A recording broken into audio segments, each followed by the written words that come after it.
Imagine a world with a globalized economy. Vast empires connected by complex trade routes share technology, culture, and power. You have the Egyptians, the Hittites, the Mycenaean Greeks. These are the superpowers of their day. Their cities are magnificent, their armies are unstoppable, and their future seems certain. Now imagine that in the span of a single lifetime, it all burns. Every single city. The empires vanish, the trade routes collapse, the palaces are turned to rubble, the art, the culture, the technology is lost. Even the ability to read and write disappears from entire regions for over 300 years. This isn't a what if. This is a true story. This is the 3,200-year-old cold case of the Bronze Age collapse.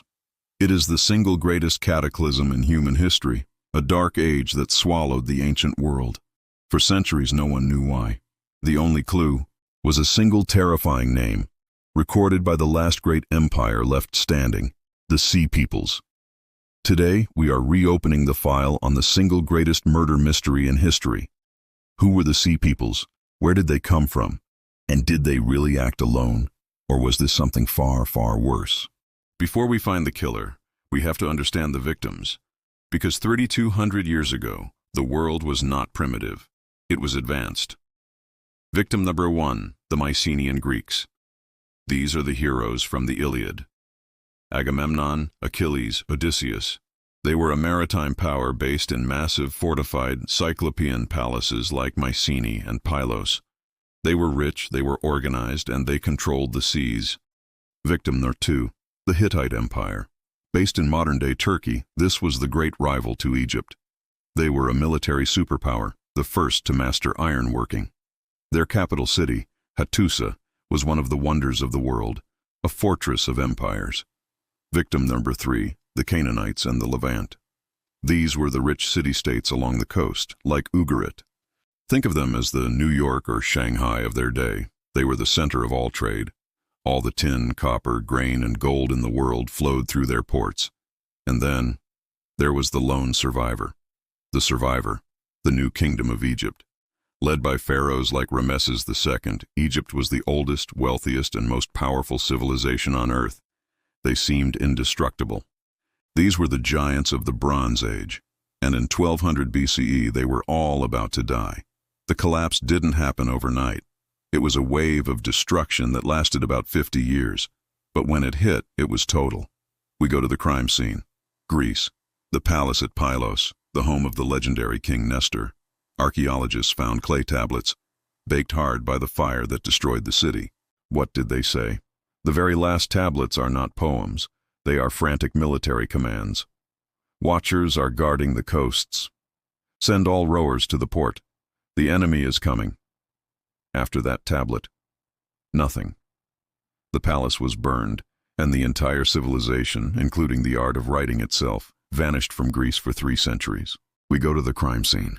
The Hittite Empire, the capital city of Hattusa, once home to 30,000 people, was violently burned to the ground and abandoned forever. The entire Hittite Empire, a power that had lasted for 500 years, was wiped off the map. We go to the crime scene, the trade city of Ugarit. Archaeologists found a kiln still full of pottery, abandoned mid-firing. They found a letter from the king begging a neighboring kingdom for help against an enemy fleet. The letter was never sent, the city was burned, and its ruins were left to the sand. From Greece to Turkey to the Holy Land, the evidence is the same. Fire, destruction, and total, systemic collapse. This wasn't a war. This was an apocalypse, which brings us to our prime suspect. Only one kingdom survived the onslaught, Egypt, and they left us a clue. On the walls of his temple at Medinet Habu, the pharaoh Ramesses III carved a massive, detailed inscription, a cold case file for us to find 3,000 years later. He describes a vast conspiracy of invaders, a mysterious confederation that came from the sea. He wrote, and I quote, "The foreign countries made a conspiracy in their islands. All at once the lands were removed and scattered in the fray. No land could stand before their arms. They were coming toward Egypt, while the flame was prepared before them. Ramesses calls them the Sea Peoples. He carved their images into the wall, a bizarre collection of warriors, some with horned helmets, some with feathered headdresses, some with kilts and round shields. They traveled with their entire families in heavy ox carts as if they were migrants, not just raiders. Rameses claims he met them in a massive land and sea battle, and won.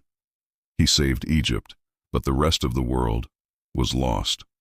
For 100 years, this was the accepted theory. A mysterious pirate confederation, a Viking horde, sailed from island to island, burning the world. It's a great story, but it has one massive hole. Who were they? Historians have guessed for decades. Were they the Philistines from the Bible? Were they Sardinians, Etruscans, displaced Greeks? The truth is, no one knows. We have never found their homeland. We have never found their cities. There is no land of the sea peoples. They appear in the Egyptian records. They burn the world. And then, they vanish from history. Is it really possible that a single, unknown group of pirates could destroy every great empire all at once? Or were the sea peoples not the cause of the collapse, but just the symptom? This brings us to the other suspects in our cold case. Part 4, Suspect Number 2, the earthquake storm. In the 1990s, scientists and archaeologists found a new clue. They looked at the burned cities again, and they found something under the ash layer. They found collapsed walls, tumbled bricks, toppled pillars. This wasn't just fire. This was earthquake damage. A team of geophysicists began studying the region, and they found evidence of a broadcast storm of earthquakes, a massive seismic event that hit the entire region right around 1200 BCE. This theory is terrifying. It suggests that a storm on the fault lines, a cascading failure, shook the great palaces to the ground first. The Hittite capital, flattened. The Greek palaces, flattened. The survivors would have been weak, disorganized, and starving, their cities in ruins. Then, the invaders arrived. The sea peoples didn't conquer the great empires.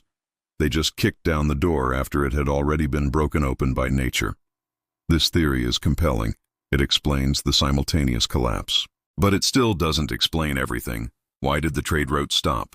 Why did the famine begin? Which brings us to our final and most popular suspect. This is the theory that most historians and archaeologists believe today. It's not as dramatic as a secret army or a giant earthquake. It's far scarier. The killer was climate change. By studying ancient tree rings and pollen samples from the bottom of the sea, scientists have rebuilt the climate of 1200 BCE. And they found a 300-year megadrought. Right at the moment of the collapse, the rains stopped. For 3 centuries. This is the domino effect that explains everything. Domino number 1. The famine begins. The great empires were built on grain. The Hittites had massive grain silos. The Egyptians were the breadbasket of the world. When the drought hit, the crops failed. Year after year. We have the desperate letters to prove it. The king of the Hittites wrote to the Pharaoh of Egypt, begging for food. It is a matter of life and death. Send me grain, my brother. The system was starving. Domino number 2. The rebellions begin. When people are starving, they don't obey their kings. The complex social structure falls apart. The palaces, full of gold, are attacked by their own starving citizens. Domino number 3. The migration begins. This is the most important part. Entire populations, farmers, warriors, families, left their dead, dry lands and got in their boats. They weren't raiders or pirates coming to steal gold. They were climate refugees, desperate for a new home, moving with their families in ox carts, looking for anything to eat. They were the sea peoples. The sea peoples weren't a mysterious invading army. They were the victims of the collapse. They were the starving Mycenaeans, the starving Hittites, the starving Sardinians, all moving at once in a desperate wave of humanity, clashing with whatever was left. This is the grand unifying theory. It wasn't one thing. It was a systems collapse, a perfect storm. The drought caused the famine. The famine caused the rebellions. The earthquakes broke the walls. And the sea peoples, the climate refugees, or the final wave that washed over the burning ruins of the old world. The empires weren't murdered, they disintegrated. This is the 3,200-year-old cold case of the Bronze Age collapse. The reason it's so terrifying is because it's a story about us. We live in a world just like theirs, a globalized system, totally dependent on complex trade routes, a stable climate, and interconnected economies. The Bronze Age collapse is a warning, written in stone and ash. It shows us that no civilization, no matter how powerful or advanced, is indestructible. It shows that our complex world is fragile, and that when the dominoes start to fall, they fall fast. What do you think was the real cause?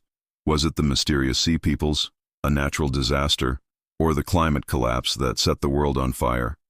And if you want to investigate the other great cold cases that have defined human history, subscribe to this channel right now.